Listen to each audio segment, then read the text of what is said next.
The bulldozer's claw was inches from crushing the roof when the ground beneath it let out a deep, echoing boom. For a moment, frozen in chaos, Merida, the self-proclaimed queen of our HOA, looked like she thought she just triggered an earthquake. I was still in pajama pants, barefoot on the driveway, yelling at the top of my lungs while sirens blared from speakers hidden in the garage walls. The look on her face when a red laser dot danced across the front of her yoga top? Absolutely priceless. She had no idea that what she mistook for an unpermitted storage shed was actually a FEMA command center equipped with biometric locks, underground surveillance arrays, and satellite uplinks. That boom? Homeland Security just got pinged. It all started 2 weeks earlier with a bright pink slip taped to my mailbox. Not a termination notice, worse. A compliance citation from the HOA signed by Meredith Langford, their new aesthetic enforcement chair. Apparently, my garage violated the harmony of roof lines in the neighborhood. Never mind that it matched my home perfectly. Meredith simply decided she didn't like it. She called it bulky, offensive, and a threat to community visual peace. I ignored the first warning. I dealt with Meredith before. She once fined a neighbor for mismatched patio cushions. But the second notice came with a $500 fine and a threat of forcible correction. When I called the HOA office, they parroted Meredith's nonsense and said the board backed her. What they didn't know was that I had all the permits, federal clearance, and more authority than any of them could imagine. That garage? It was no ordinary structure. I was a retired intelligence officer who'd signed a contract with the feds to house a silent FEMA response hub beneath a suburban home facade. Above ground, a regular garage.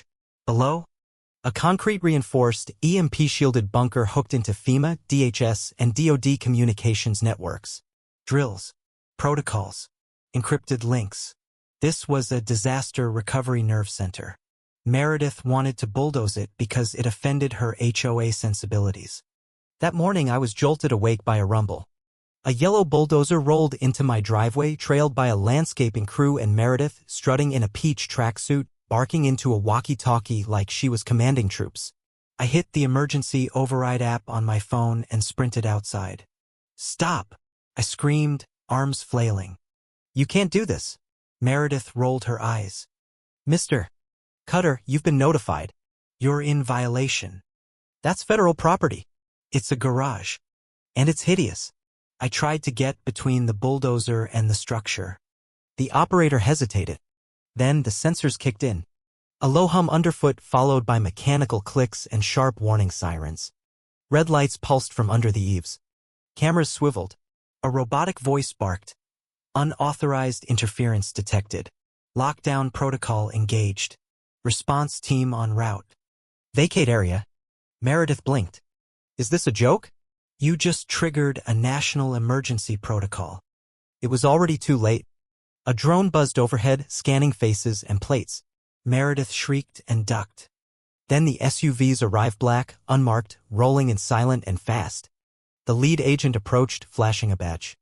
"Ma'am, you're interfering with a FEMA command site. Step away." "I'm with the HOA. This is private property." "That's not how this works. I want a warrant." "We don't need one." She turned to me, betrayed. "You're behind this. What's this place really?" "Not a garage," I said.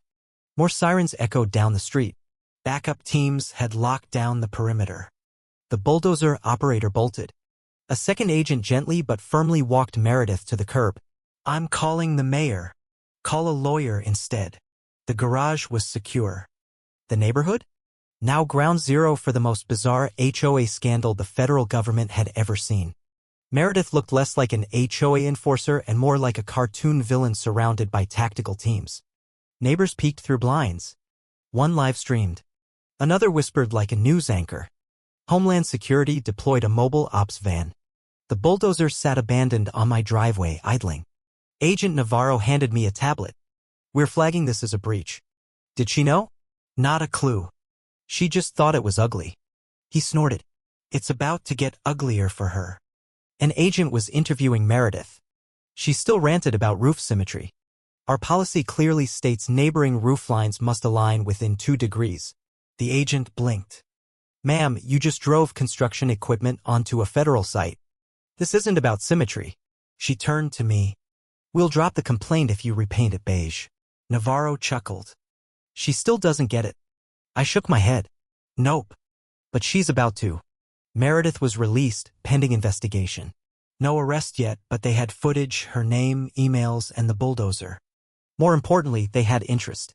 This wasn't going away. I went back inside, triggered the override, and descended into the bunker.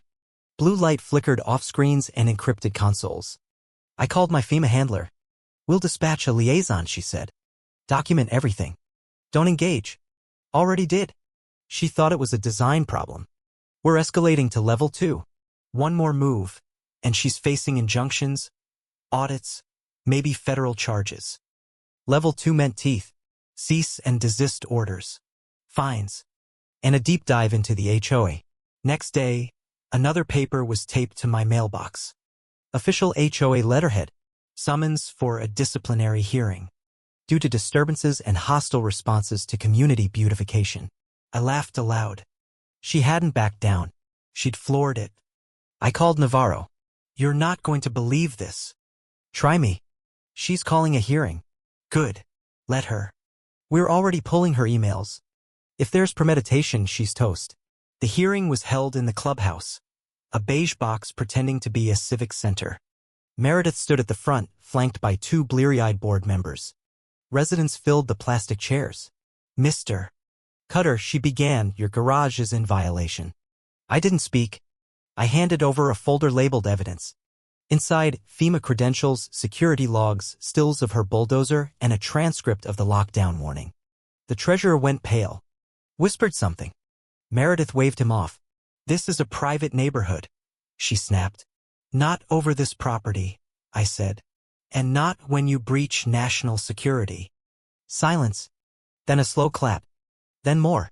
The room erupted. Meredith turned scarlet. Recess, someone yelled. Too late.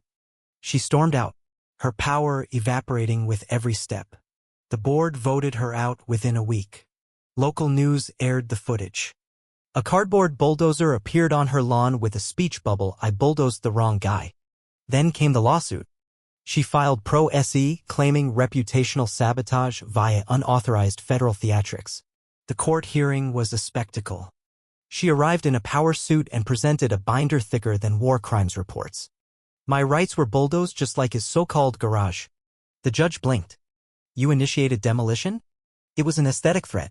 FEMA attorneys calmly dismantled her arguments. Presented footage. Logs? Drone images. She was hit with $75,000 in damages. Local news ran with it. Memes exploded. Kids nicknamed my house Area 52. FEMA later sent a bronze plaque, federally secured facility. Violators will be prosecuted or ridiculed. I hung it in the bunker. Karen, sorry, Meredith tried one last hurrah. Caught sneaking near my yard at 2 a.m. with a toy periscope. The sprinklers got her. The footage was saved under the folder, Meredith 2.0, the Cold War. She faded. The community healed. We had block parties. Laughed again. No fines. No citations. And me? I got a promotion. Now I consult on secure site civilian interference. Meredith gave me grief, but she also gave me clarity, community, and a reminder that the quiet ones? We're the ones you really shouldn't mess with.